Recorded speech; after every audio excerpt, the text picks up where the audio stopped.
Olá, seja muito bem-vindo de volta ao meu canal. É uma satisfação poder te trazer um pouco mais de informação sobre o que é compliance. Eu tenho trabalhado no meu canal, como eu disse no último vídeo a você, conceitos importantes e os princípios fundamentais do compliance. Eu sempre trago vídeos fazendo uma analogia entre a nossa vida pessoal, acontecimentos do cotidiano, política, etc., com o compliance e sempre linkando com o condomínio. Você já deve ter percebido, inclusive eu falei que esse era o propósito do meu canal. Antes de continuar, gostaria de pedir a você, se você ainda não é inscrito, se inscreva, clica no sininho para receber as notificações para ser informado a cada vez que surge um novo vídeo. No vídeo de hoje, qual que é o meu intuito? Como eu fiz no vídeo chamado O Mito da Caverna de Platão e a Pandemia, onde eu tracei uma relação filosófica entre o nosso momento contemporâneo e o mito da caverna de Platão, hoje eu venho trazer um outro tema, mas dentro da mesma relação. Inclusive vou deixar aí no card, se você não viu aquele primeiro vídeo, vai lá, veja esse vídeo, é bem interessante, depois você volta para ver este. Aqui eu vou fazer uma analogia entre o mito do Anel de Giges, também de Platão, está lá no livro 2, intitulado A República de Platão, e o filme O Senhor dos Anéis, A Sociedade do Anel. Porque primeiramente não fui eu que fiz essa relação, né? Na verdade, a autora, eu já falei isso nos meus vídeos no Instagram, a autora J.K. Rowling, ela acabou fazendo uma analogia para criar o seu principal personagem, o Frodo Bolseiro. Então eu te deixo aqui para a gente iniciar uma pergunta. Você é igual ou se porta igual o Frodo Bolseiro? Será que você estaria preparado nos dias de hoje para ser o Frodo Bolseiro? Bom, para entender, você vai ter que ver o vídeo. Então eu vou começar dizendo que essa relação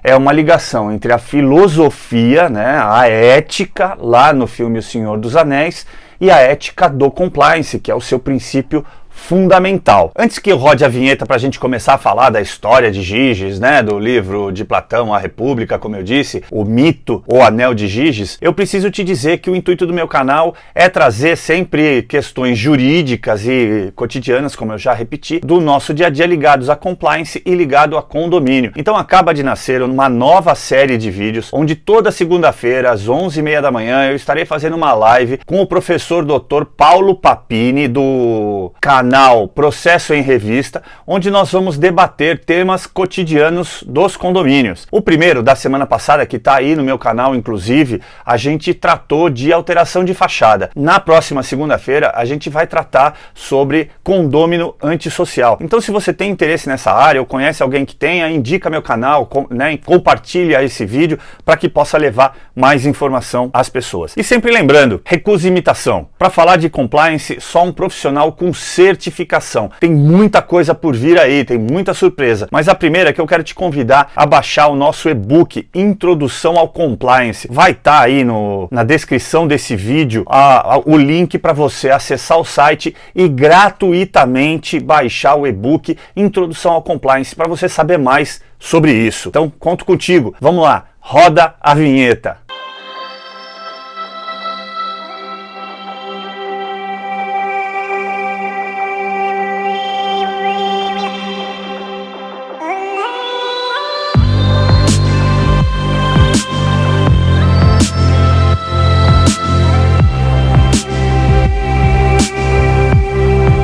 Platão, no seu livro A República, tá lá no livro 2, ele conta rapidamente a história de Giges. Ele, para colocar isso dentro do contexto de onde ele estava no livro, ele fazia uma relação entre o ser justo e o ser injusto e como seria possível compará-los. Ele diz que o justo é justo porque se cobra, ou seja, porque ele mesmo fiscaliza as próprias atitudes. Eu tenho que deixar claro para você que nesse sentido ele estava tratando de moral. Por quê? Porque a forma como você se relaciona com os demais indivíduos é que te diz, né? É o que diz por você, na verdade, se você é um ser justo ou um ser injusto. Se você gosta de interpretar a regra, a lei, a norma a seu bel prazer. Inclusive, só para dar uma pincelada nesse sentido, antes de te trazer as palavras de Platão sobre Giges, eu preciso te dizer de um outro pensador, né? Um outro filósofo, Arthur Schopenhauer. Ele costumava dizer que se fôssemos honestos, traríamos aos debates, às discussões, apenas a verdade à luz, né? Ou seja, traríamos a luz, daríamos luminosidade e ênfase apenas à verdade. No entanto, o ser humano é dotado de vamos chamar de um sentimento, né?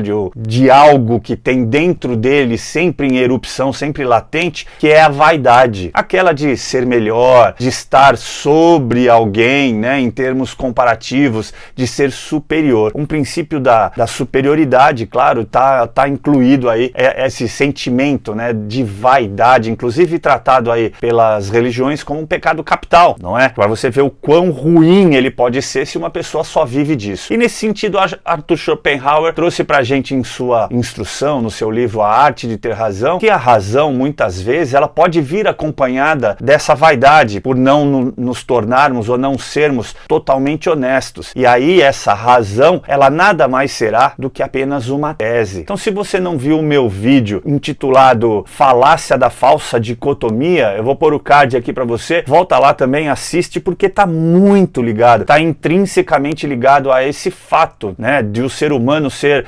afeito muitas vezes à vaidade, se deixar levar pela vaidade e acabar no intuito de querer ter razão, defender uma tese, mesmo que ela não seja verdadeira, mesmo que ela tenha uma certa falsidade implícita, né, vai ser única e exclusivamente para ganhar o debate e se sentir superior. Então, quando Platão estava relatando aí no livro 2 do seu livro A República sobre o justo e o injusto, ele usou de uma analogia, né, de uma fábula, de uma alegoria para mostrar como o justo pode acabar se tornando injusto. E aí ele chama de Giges, um pastor de ovelhas, que pastoreava com suas ovelhas num determinado dia, quando uma tempestade se aproximava. E protegido ali, tentando juntar as suas ovelhas, ele tentou ficar no lugar mais seguro possível, mas a tempestade veio tão forte, mas tão forte, acompanhada de raios que causaram até um estremecimento de terra, né? Ou seja, um terremoto naquela região. E uma fenda no chão acabou sendo aberta, a ponto de Giges perder algumas ovelhas. Mas a curiosidade falou mais alto dentro de Giges. O que ele fez? Ele foi olhar nessa fenda o que estava acontecendo. A fenda revelou uma caverna, uma passagem, seja lá como Platão tentou descrever isso, porque ele só cita que Giges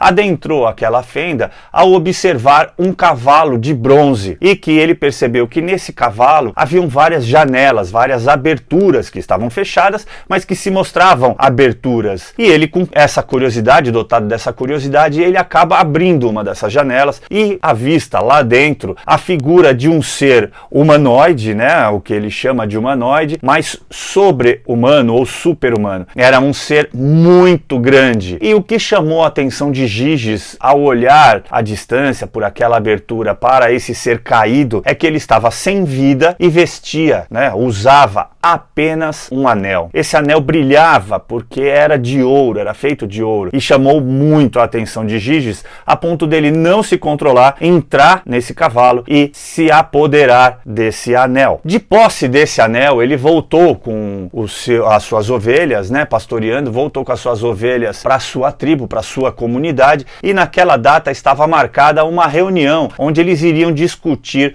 os impostos a ser pagos para o rei daquela região. Ao manusear, ele estava com o anel, ao virar um anel no seu dedo para a esquerda, ele acabou percebendo que as pessoas não mais o enxergavam e que passaram a falar dele, como se ele não estivesse lá. Intrigado com o acontecimento, Giges virou o anel ao contrário. Então ele percebeu que as pessoas pararam de falar dele como se ele não estivesse lá e passaram a se comunicar com ele. Ele repetiu a operação por mais algumas vezes para ter certeza do que estava acontecendo, a ponto inclusive de certas ocasiões fazer isso e realmente se retirar da reunião para ir a outros lugares verificar se ninguém o enxergava. Nesse sentido, ele percebeu que aquele anel era dotado de um poder. Ele voltou àquela reunião e conseguiu influenciar as pessoas a ponto de ser o escolhido para enviar a mensagem ao rei. Lá estando, dias depois, em uma reunião com o rei, ele percebe que a rainha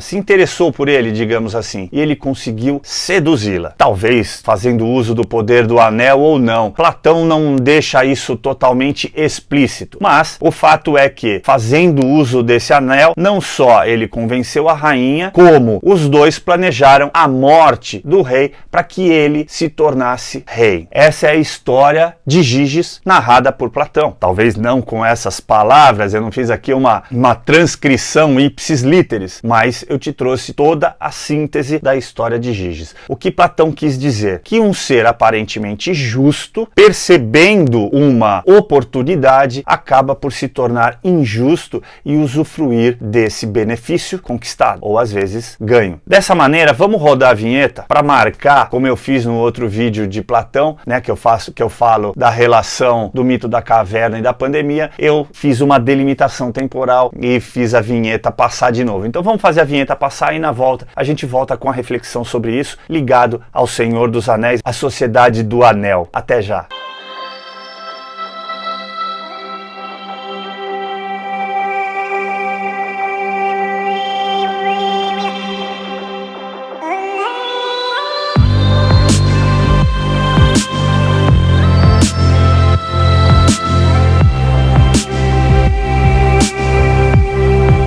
De volta ao ponto, vamos à avaliação do Frodo Bolseiro. Frodo Bolseiro acabou recebendo esse anel do seu tio. E esse tio também havia encontrado esse anel numa caverna, para você perceber como a autora guardou certa relação de similitude em relação ao que eu acabei de te narrar sobre o mito do Anel de Giges de Platão. Nesse sentido, por que a escolha do Frodo Bolseiro ou dos bolseiros, por assim chamar? Era um povo dentro de um condado que era conhecido por serem os mais honestos. A honestidade, por certo, é uma virtude. É assim como a coragem, como a lealdade. E guardada essa virtude, parece ser uma das mais importantes, a virtude da honestidade. Inclusive, em vídeos no meu Instagram, que eu faço toda semana, né, várias vezes na semana, o Café Compliance, pequenas doses de compliance, eu demonstro que a virtude, né, a honestidade, ela é como você pode mostrar aos outros que você é um ser ético. Nesse sentido, parece-me fácil perceber que a autora quis deixar claro que Frodo Bolseiro era o ser mais ético dentre a sua comunidade de bolseiros e por isso seria o indivíduo indicado para receber esse poder. E o mago que aparece no filme escolhe, né, quase que induz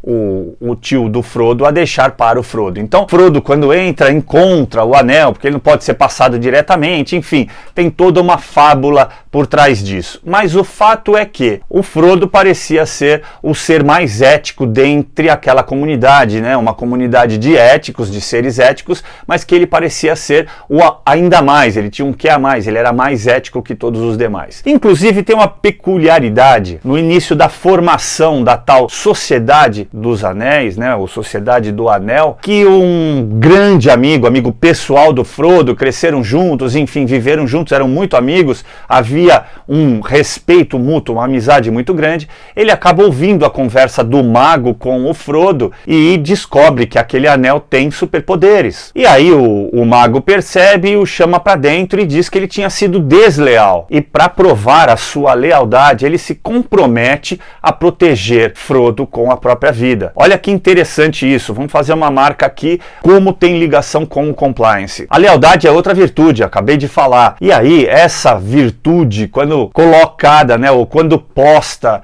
entre dois seres que ali tem uma afinidade de interesses, torna a conscientização mais forte. E por que eu estou dizendo isso? Vamos fazer uma analogia com o compliance implantado em uma empresa. Se a alta direção daquela empresa, né, a sua diretoria, o seu presidente, seu vice-presidente, seus diretores, estão todos imbuídos do mesmo princípio, ou seja, de implantar e fazer funcionar o compliance, com essas virtudes da lealdade, da justiça, da honestidade, é capaz da coisa funcionar. Você não acha? É mais propenso a funcionar do que de não funcionar. E assim como Platão, mas de maneira mais simples, a autora propõe ao espectador um dilema moral. Qual é esse dilema? Usar o poder do anel para se beneficiar ou não usar o poder do anel para se beneficiar? E você nota durante todo esse filme que Frodo em nenhum momento fraquejou. Ele só fez uso, e ao contrário, mas vamos à narrativa, né? Ao contrário, ele só usou o poder do anel em 3 ou 4 oportunidades para se proteger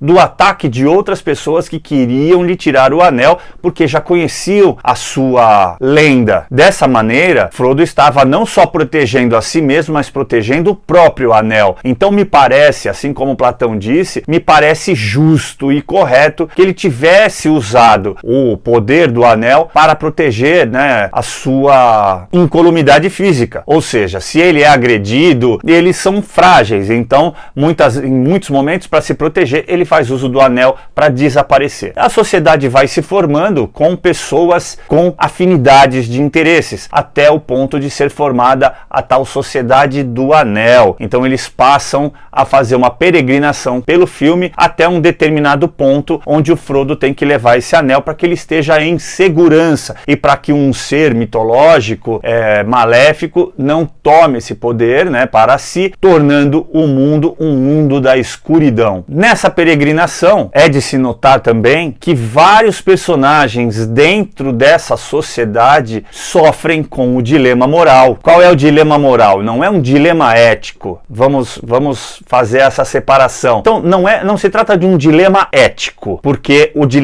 a ética para esse ser, antes de partir para o dilema moral, ela já foi quebrada. Já houve a quebra desse paradigma. Ele já sabe que o anel tem poder, ele já tem a vontade de obter o anel para si, para poder ter acesso ao benefício. O dilema moral que eu digo é matar, né, ou seja, vilipendiar ou bater no Frodo ou não, que a regra não permite. A regra dentro da própria sociedade era proteger o Frodo. E aí eu quebro essa regra ou não? Esse é o dilema moral. Então primeiro eles se colocam à prova e quando eles partem para cima do Frodo efetivamente, porque ali ética e moral já, grosso modo, bem rusticamente falando, foram pro saco, então eles tentam, com o uso da força, né, tirar o anel do Frodo. São as oportunidades que o Frodo acaba usando o poder do anel para se desvencilhar desse ataque. Mas, de fato, nós temos que deixar claro que esse intuito, né, esse princípio fundamental que o Frodo Bolseiro defende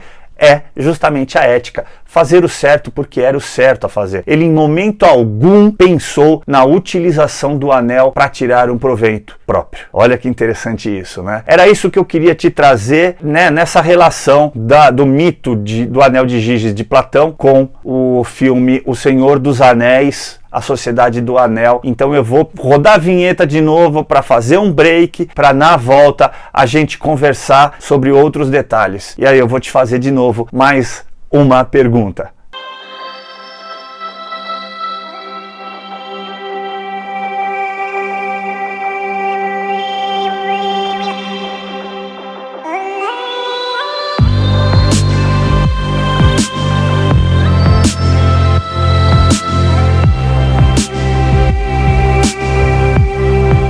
Voltando ao ponto, você está preparado para ser Frodo Bolseiro? Você se acha bom o suficiente para receber a incumbência de Frodo Bolseiro? Frodo Bolseiro poderia confiar em você para levar esse anel até o ponto onde ele deve ser guardado? Pois é interessante fazer essa relação entre essa mítica, né, essa lenda, essa fábula da autora J.K. Rowling, inclusive que escreveu Harry Potter, com a realidade que nos é posta dia a dia. Nós nos defrontamos todos os dias com escolhas. Ou seja, a ética implica necessariamente uma escolha. Porque se a ética, como eu te disse, é fazer o certo porque é o certo a se fazer e sem nenhum presente, sem nenhuma premiação, é só porque é o certo, por óbvio, ela está ligada a você fazer uma escolha. Ou seja, é aquilo que costumeiramente dizemos que toda escolha implica numa perda. né? Você deixa para trás algo. No caso da ética, se você escolhe ser ético, você está deixando várias coisas para trás, coisas que talvez pudessem até te trazer benefícios, como o caso do anel. Você já imaginou você ficar invisível e poder se beneficiar, como o próprio Platão cita a uma determinada altura, quando ele compara o justo do injusto, né? Você entrar no mercado e pegar para si o que você quisesse sem que ninguém pudesse te prender? Bom, é esse dilema, é essa escolha que nós fazemos todos os dias. Eu vou agir da maneira certa ou vou agir da maneira que me beneficie? Necessariamente a gente precisa concluir com um pensamento, né? É muito difícil se tornar um Frodo bolseiro. Por fim, é isso que eu queria trazer para você, essa relação entre ética e o filme, a Sociedade, o Senhor dos Anéis, a Sociedade do Anel, ligado ao mito do Anel de Giges de Platão, para mostrar para você o quão importante é a filosofia, né? O estudo da nossa essência, a essência do ser, entender como nós pensamos, como nós nos comportamos em determinadas situações, pode ser bastante importante e benéfico para melhorarmos as nossas atitudes futuras. Eu quero agradecer demais a sua audiência, fazer de novo aquela colocação de sempre. Se você não está inscrito no meu canal, clica aí em inscrever-se, não custa nada, deixa o seu like, o seu dislike, o que você preferir. Se quiser fazer qualquer sugestão ou comentar, olha, esse vídeo foi uma porcaria, comenta aí, é importante esse feedback para eu melhorar cada vez mais. E eu quero te agradecer essa audiência e espero encontrar você em uma próxima oportunidade. Mais uma vez, o meu muito obrigado.